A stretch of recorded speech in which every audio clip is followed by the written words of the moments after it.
ยก็โจรเอาตึกสนให้หน้าเงินค้ำคืนเย่ของเขาตั้งเสียงเนี่ยก็เพราะฉะนั้นหลายก็ดิมเจอกวนมิวจูก็เปิดบ่ถึง12เดือนเมื่อถึงวันที่13เขาก็ลุกขึ้นมาแล้วก็ตึกกันดังกวนมิวจูกันนะกุยกันในเอสตาคานเก่าข้อที่1ถึง2ไล่ลาดนี่เฮาข่าวว่ามีคนก็หลายคันนะมีเผาตึกเป้เขาแหละก็เบื่อสังเขาล่ะก็เบื่อตั้งอยู่สิกูยำพลาเป็นเจ้าของคนมิวจูค่ะนะ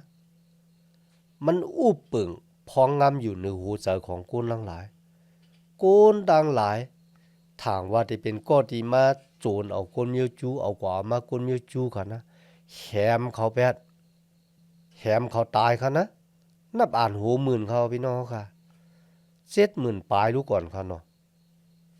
กำแนวกลับมาถึงค้านเก่าข้อที่3ข้อที่4นะครับตีในได้เข้มแต่ค่ะนะก้นที่เป็นเจ้าเป็นขุนนะสึงจึงวันเมืองละสึงจึงวันเมืองนั่นค่ะนะก้นอย่าก้นลงเลยค่ะแหละปากันมาปั่นเอ็นปั่นแห้งก้นมิวจูค่ะเอาลากนักอันเลียนงามปั่นเขาลูแทงก้าหือลาดมาเลยเนี่ยก้นที่เป็นเจ้าเป็นขุนทั้งหลายเนี่ยกูสึงจึงวันเมืองละเมืองนั่นปากันมาจ้าจอยแถมก้นมิวจูค่ะก็เพื่อสังฆาเขาซ้ำจอยหรือก้นมิวจูเนี่ยไม่มีปักเปิงป้าวันตั้งที่ออกกว่านั้นแหมก้อยหนาไม่มีปักเปิงที่ออกมากำลื่นสุดในซ้ำหากก้นมิวจูเนี่ยจู้กันป้องกันเหี่ยวก็ขึ้นตึกก็ที่เป็นยันสู่เขาแหมก้นเจอไหนเนี่ยค่ะก้อยก็เขาตึกปุ่นได้เก็ดเคกังตูเจ้าเก่าฮันนะเขาเลยโจรเอาเฮือนเยี่ยมเลยโจรเอาลูกลังนางเมห้ำเลยโจรเอาเติกสนให้หน้าของก้นเช่นนั้นพี่น้องค่ะก็เพื่อสังคนที่เป็นเจ้าเป็นคุณสึงซึ่งวันเมืองแล้วก็พากันมาซาจอยแถมคนมิวจูกันแล้วเนี่ยก็เพื่อเขามีตังกูหีหมดตะแกพี่น้องเจนจาด้วยเขามือเหลียวเนี่ยหมดตะแกเนี่ยเป็นก็ที่ตามเจ้ามุนอย่าคุณเอาคำค่ะก็มันดังหามานเป็นก็ที่ตามเจ้ามุนอย่าคุณเอาคำมันจามยาแฮหมดตะแกตายกำลืนสุดมันนั่นน่ะเป็นก็ดีเลยขามตั้งอันแฮมตายก็เพราะฉะนั้นตั้งอันกูหมดตะแกเนี่ยมันเลยทมอยู่แล้วหูเจอของคนที่เป็นเจ้าเป็นขุนสึงจึงวันเมืองเลยสึงจึงวันเมืองนั่นหรือเช่นนั้นมันก็ค่ะนึกขิงได้นะชื่อเสียงของหมดตะแกเนี่ยปออย่าลงห้องห้างลงกว่ามันเป็นปอเก็บของมเหสีเจ้ามุนยาคุณเอาคำอาสวยลู่เมืองมีที่บ้าชาเนี่ยยกก็เลยอาสาตันมาอยู่ต่างที่เต้นที่หามาในพี่น้องค่ะเฮ็ดให้เขามีอ่านน่ะยกก็จืออย่าเสียงลงพอจอดตูลงกว่าก็บ่จังไหนค่ะปล่อยตึกบอกในค่ะนะหามานเป็นก็ดียืนตั้งตายมาปั่นกวนเมียวจูเอากว่ามามันนั่นน่ะเป็นก็ที่ไล่ขามตั้งตายหรือเช่นนั้นก็ค่ะปั่นลางที่ยามจีอย่างว่าคนเมียวจูเนี่ยเป็นคนเมือกเลืองหรือไรแหมตายย่าเพียวเฮาม่วยจื้อจัดเจ้าคือกว่าดังเสียงนะมั้งปั่นลางนั่นซ้ำขึ้นเป็นปลางที่จอยเกียดเคให้กลางอาสาของคนเมียวจูดังหลายอันนี้มันเป็นมาอะไรจึงขนาดนี้มันเป็นมาอะไรลอยพลาเป็นเจ้าที่เปิดเกียดเคให้กลางคนเมียวจูพี่น้องค่ะที่แต่มันนะเขาหลุดเลยไหวปอกมือขึ้นตีเวงยิรุสเลมค่ะเนาะนักกปานคุณอข้ามไซรัดค่ะนะโกยการนักกปานไหนเขาเลยไหวปอกมือเสียตาก็พลาเป็นเจ้าก็ยังเปิดเกียดเขเฮกังเขาอยู่ก็บูสังกันละจอมหนังเดียวคาเลยหันนั่นน่ะมือเขาเลยยินข่าวนั้นก็จีการที่ออกป้าบันตังนั่นค่ะนะว่าเฮแหมคนมิวจูเนี่ยตายดังเสียงดังหมดแล้วก็โจรเอาเงินคำเฮินเย่ของเขาตึกสนให้หน้าของเขาป้ากันอึบตั้งกิน3 วันมาได้เป็นเมสินางเอสตาก็อึบตั้งกิน3 วันสุดต้องตึงหาพระเป็นเจ้าค่ะนะสุดต้องตึงหาพระเป็นเจ้าก็พูดจังไหนค่ะนะลองตั้งตีโกนำทางเถิมว่าคนมิวจูเนี่ยที่เป็นก็ที่คืนตามเจ้ามุนยาคุณอคำและเป็นก็ที่เจ้ามุนยาคุณอคำตามเจ้าว่างจ้ามเหสีก็ซ้ำว่าเป็นคนมิวจูทางไหนพี่น้องกันไหนค่ะอันนี้มันเป็นตั้งเหยื่อเมียของพระเป็นเจ้าก็เพื่อจังนั้นค่ะเพราะว่าพระเป็นเจ้ามีอยู่เลยจอมเขาพวกไหนจึง ตั้งอันโกนติจีอย่างปันตามเขานั่นน่ะมันน่ะมีวันเป็นกว่าไรครับเมื่อละถึงตั้งอันจีอย่างในคนนวันเมื่อไหร่ก็เฮ็ดคุกเสร็จเลยยามโลมาคาน8ข้อ33ถึง34ค่ะนะโลมาคาน8ข้อ33ถึง34ที่ในเวลาถึงพลาที่ได้ปันตามก็ที่อยู่มัดตามจะเนื้อจุยสู้ก็ที่มันเจ้าเลิกเก็บไว้ให้ป่นเสียตามมาเปียดนั่นพลาที่มาปันตามเขาเนี่ยค่ะเจ้าเยซูนี่เนี่ยว่าเจ้าเยซูตายบนดาเขาเนื้อสลักว่ามือนั่นเลยสินั่นก็จุยสู้บ้านในเลยขามตั้งอันเฮ็ดให้ลูกกำลังตายขึ้นรีบมาเมื่อเหลียวนี่ก็เมื่ออยู่ภายขวาปลางของพระเป็นเจ้าและสุดต้องปุนดาก็ที่อยู่มัดน้ำมันเจ้าทั้งหลายนะครับในเหตุเปรคาน4ข้อ14ถึง16ค่ะนะเหตุเปรคาน4ข้อ14ถึง16ค่ะก็เพราะฉะนั้นเฮามีปลอเฮกหลงนะครับนะที่ไรเข้าเมื่ออยู่เมืองกลางเฮานั่นก็เป็นลูกมันเจ้าเยซูคริสต์นะครับนะเฮาเลยมีปลอเฮกที่อ่อนกูก็เป็นปลอเฮกที่เลยขำดังอัน3ตัวยก็มีตังเป็นอย่างในกูสำกูเปิงมันเจ้ามีวรแปดก็เพราะฉะนั้นในวันเมื่อไหร่นะครับเฮาคำมิเจอฮัดหันที่ได้เข้ามาอยู่ต่อหน้าพระเป็นเจ้าและย้อนตั้งหักเมตตาที่มันเจ้าคันนะย้อนตั้งจอยแถมที่มันเจ้าจอมหนังที่เฮารู้เนี่ยที่ในเฮาคาเลยหันจึงนั้น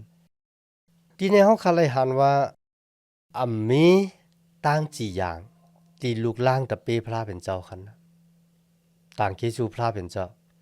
หมายมีปักเบิงที่ออกมาป้าปันตั้งสุดว่าเฮาแหมคนมิวจูหมายมีปักเบิงป้าที่2ก็ตอกจุ่มเหมือนกันอันนั้นก็ว่าเฮาคนมิวจูลุกขึ้นมาตึกกันดังโกนดังหลายทีแหมเขาตายแนว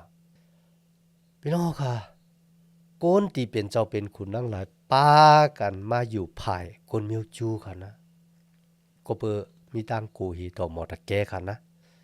ในคานเก่าข้อที่20ถึง28ค่ะเอสตาคานเก่า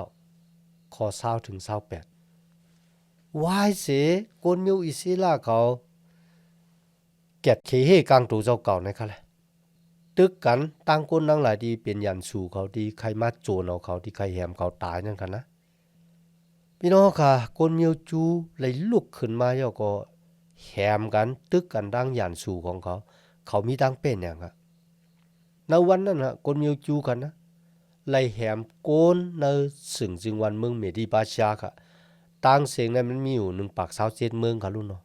1เมืองหลายก็ได้มันเลยลาดค่ะเลยเสียทีเวียงสุสะอันนั้นได้5ปากปลายกันเนาะตั้งเสียง70,000ปลายอ่ะพี่น้องค่ะคนที่เป็นยันสู่คนมิวจูที่เขาลุกขึ้นมาย่อก็พุนดาเดแหมกันดังคนมิวจูเนี่ยค่ะนะไล่ขามดังอันคนมิวจูแหมตายอันนั้นจะว่าเป็นตั้งอันตอบแทนจะค่ะกุ้ยก็เป็นตั้งอันจุกอยู่ในตั้งอันเฮ็ดซ้อมหนังตะลาไหนค่ะแหละก็บ่มีตั้งพิษค่ะรุ่นเนาะก็ที่ออกมามีปักเปิงก็เบิ่มันจังหมดตะแก่เอาเลยมันใครแหมหมดตะแก่ตายก็เหลียวมันว่าหลูเลยแหมกุนดังจื้อจัดเจ้าคืนเนี่ยลุยดังที่กุนจื้อจัดเจ้าคืนนั้นเขาเลยเฮ็ดพิษอีสังค่ะลูหามานมันจะลำต่อหมดตะเกก็มันหลุดเลยเหียหมดตะเกค่ะเลยเนาะกุ้ยกาพระเป็นโจก็เกียดเกกันซ้อมหนังเดียวค่ะเลยเฮียนมาหรือสินั้นมันก็กุนชื่อจัดเจ้าคืนน่ะพระเป็นเจ้าเลยปันกติสัจจาไว้ที่ปุ่มมอนเขาอับราฮัมพระเป็นเจ้าปันกติสัจจาไว้เอาค่ะรู้ว่าชื่อจัดเจ้าคืนน่ะ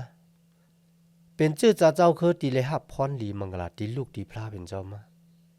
ก็เพราะซึ่งหนังนั้นค่ะพวกคนก็เลยกินว่าคนชื่อจ่าเจ้าคือในก้อนนั้นก็เลยขามดังกันกินว่าหามานเลยขามดังกันกินว่าลูกลางนางเมของมันเลยขามดังกันกินว่าค่ะสวยปีเมียวน้องชื่อจ่าเจ้าคือของมันเติมอะไรคันนะเป็นมอนตาเป็นหูใจของพระเป็นเจ้าเนี่ยค่ะพระเป็นเจ้าแขนเตะแขนว่าค่ะเนาะวายเสเขาเลยตึกเป้หยันสู่ของเขาตั้งเสียงตั้งโมเดลค่ะนะตีในครับโมตะแกเนี่ยเลยมาแต้มปืนไว้ปอยอก็แต่ปอยเขาห้องว่าปอยวันปูริมนะครับปูริมมันมีที่แปลว่าจังกันล่ะนะก็คือว่าอันตั้งนั้นเขาเอาหมักแต้วมาแต้วตรงซะค่ะ ว่าเฮาติแหมคนมิวจูตายติเอาวันที่กะหือเลือนเลยเนี่ยเขาเอาหมักแต้วมาแต้วก็เพราะฉะนั้นความว่าปู้ในค่ะนะมันป่องว่าหมักแต้วออกมาเหมือนซึ่งกวนจามกามนั่นค่ะนั่นเนาะที่ในค่ะนะหมดตะแกก็ไล่แต้มผืนลิกสูงกว่าจูกวนมิวจูค่ะ1ปาก27สึงจึงวันเมืองในค่ะนะสูงกว่ากูเมืองปันตีกวนมิวจูกูเมืองว่าเมื่อเร็วเนี่ยเฮามักคานวันที่14วันที่15เดือน12เขาฮ้องว่าเดือนอาดาในค่ะนะเฮามันเป็นวันกึดวันลือยาวก็ปุนตาเดเฮ็ดปอยปูริมเยื่องหมายตั้งอันเฮ็ดปอยนั่นก็เปือสังขารนั่นปุนตาเดคุกจะไล่วันที่ตั้งตุกค่าขานจะเย็นเป็นวันที่มีตังโจมชื่อมนเปียววันที่ห้องให้เย็นเป็นวันที่กวนยุ่มกวนโขก็บ่จังไหน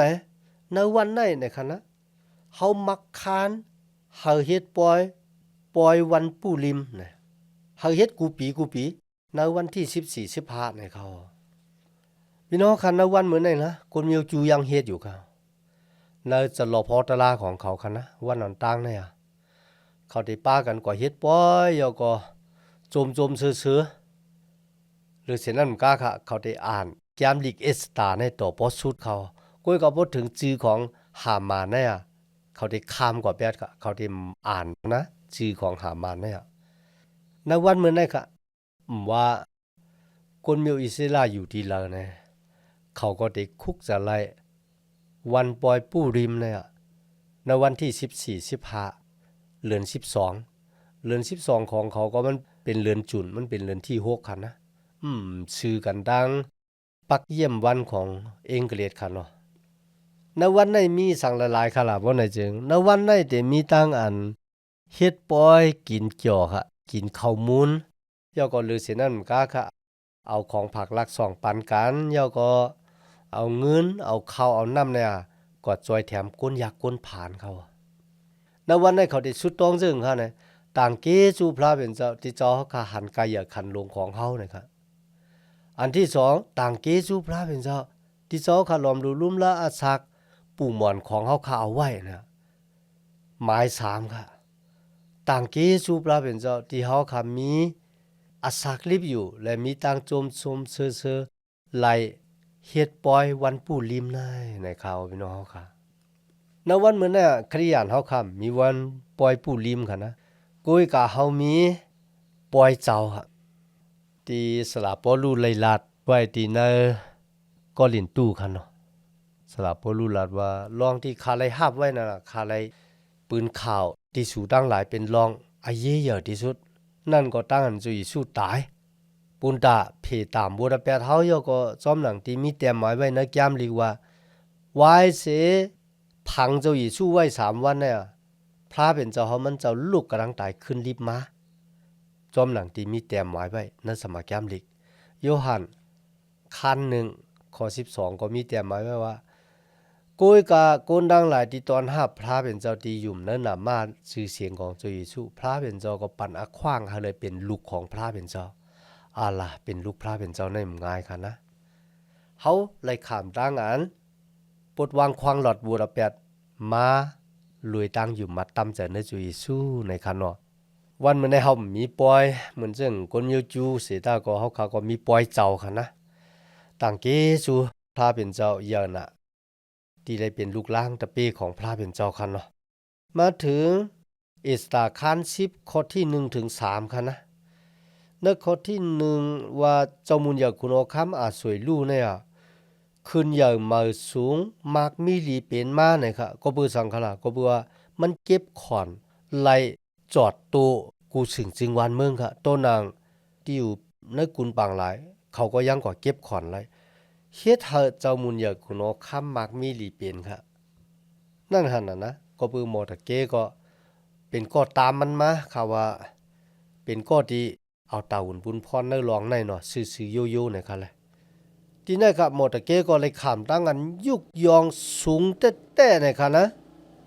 ลองดังที่มันเคยไหลเคยเป็นในสึงจึงวันเมืองเนี่ยมันไหลเป็นหมด1เป็นก็ที่มีหมุนเสล2มักมีลีเป็น 3เป็นก็ที่ไลโฮบทบตั้งออมอย่างนะตั้งอันอุปเปิงพองงำโหมรวยกันดังเจ้ามุนยาคุณอคำนั่นสมัยย้ำลิมีแต่หมายไว้ว่าผู้อ่อนโหที่มีหางผางเหมือนหมอตะแกเนี่ยเข้มหนานะครับมันเข้มจึงขนาดว่าไหนจึงหมอตะแกเป็นตีโกนหวานโกนเมืองหักเขาผู้อ่อนโหที่โกนหวานโกนเมืองหักในหาหยาเป็นกันเนาะ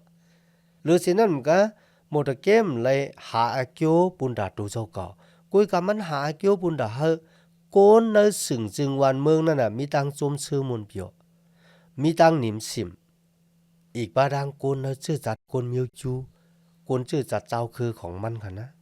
ก็เป็นเช่นนั้นค่ะตั้งอันจีอย่างจอมหนังตลานั่นน่ะมันจะตั้งอันตอบแทนขึ้นค่ะนะเฮาขยามไรหันลองได้ฮะในกาปานอัตตอพิเลอร์ขุนศึกเยอรมันค่ะเนาะในกาปานศึกกำผาปอกที่2เนี่ยอาโลเขาแหมกุนมิวจูตาย6ล้านค่ะนะไว้เสเขาซุมซึกปอกกำผาปอกที่2อ่ะกุนดังหลายดีอยู่จอมฮิตเลอร์ไรคำแล้วงันจีอย่างตกทองก็มีตายก็มีค่ะนะญาตามตายเนาะว่าก็ว่าโปเฮ็ดก็รู้เฮ็ดฮิตเลอร์ก็ก็เบิ่สังซ้ำกว่าเฮ็ดตะเปมันปาล่ะเนี่ยพี่น้องครับเพราะว่าพี่น้องเขาเลยอ่านศึกปืนที่เขาติ่งยอบคนมิวคิวกว่าไว้แล้วก็เจอเหตุการณ์ปันกินข้าวกินน้ำจังได๋คั่นนะอะโลเว้ยพี่น้องค่ะปูนตามันได้เป็นซ้อมหนังตลานั่นคั่นน่ะเนาะอุ้ยก็อุ้ยเสของมันก็เลยคำดังกันจีอย่างเขาในแกมอีสานในเฮาคาเลยหันผืนลิกปุงอมิ่งเจ้ามุนยาคุณอคำ2ปับที่1เฮาเพียวมวยกวนเมียวจูกูสึงจึงวันเมืองปับที่2เฮากวนเมียวจูนะคะลุกขึ้นโหมมือกันเกียดเขให้กลางตัวเจ้าเก่าพิษหมายมีปักเบิงเลยคันนะลองในคันนะเป็นลองดังที่กวนเมียวจูมีวันลืมค่ะเขาเลยหันตั้งหักเมตตาของพระเป็นเจ้าว่าพระเป็นเจ้าป้าเนี่ยเป็นพระเป็นเจ้าที่มีเฮ็ดมีแฮนนางเอสตาไว้ปุนตาติดจอยกวนเมียวจูเฮาป่นเสต่างอันย่าเพียวมวยแบบเจอจัดเจ้าคือกวนเมียวจูที่แต่มันค่ะก็ที่เมแฮนนั้นมันเป็นพระเป็นเจ้าอยู่ค่ะนะพระเป็นเจ้าเมแฮนกูสำกูเปิงไว้ปุนดาเขาก็เพื่อซึ่งนั้นนะวันเมื่อไหร่ค่ะเพราะว่าสุตาอสักต้านเขาค่ะที่เป็นลูกล่างตะเปเจ้าในค่ะนะเลยพบโทพบยาลองสังเสมว่าย้อนหาเขาค่ะไหวนะมาหาพระเป็นเจ้าไหวนะมาจูพระเป็นเจ้าสุดต้องเติงหาพระเป็นเจ้าพระเป็นเจ้าป้าในมันเจ้าเต็มปล่อยปื้นปล่อยแปดเฮาในค่ะก็ปูว่าเขาค่ะเป็นลูกล่างของมันเจ้านั่นค่ะนั่นเนาะมีดังนั้นต่างเกจูพระเป็นเจ้าอย่างนั้นในวันเมื่อไหร่ที่มาเห็นแกมลิกแกมเอสเตอร์ตัวพอสุดกว่าจอมกันค่ะย้อนหาตั้งหักเมตตาตั้งนิมใจตั้งสมชื่อมนเปียวตีลูกตีเถาลาพระเป็นเจ้าเฮาคำมาแต่อยู่เนอหัวใจเฮาคักกว่าหังผ่าหังมันสิกรรมค่ะมาสุงค่า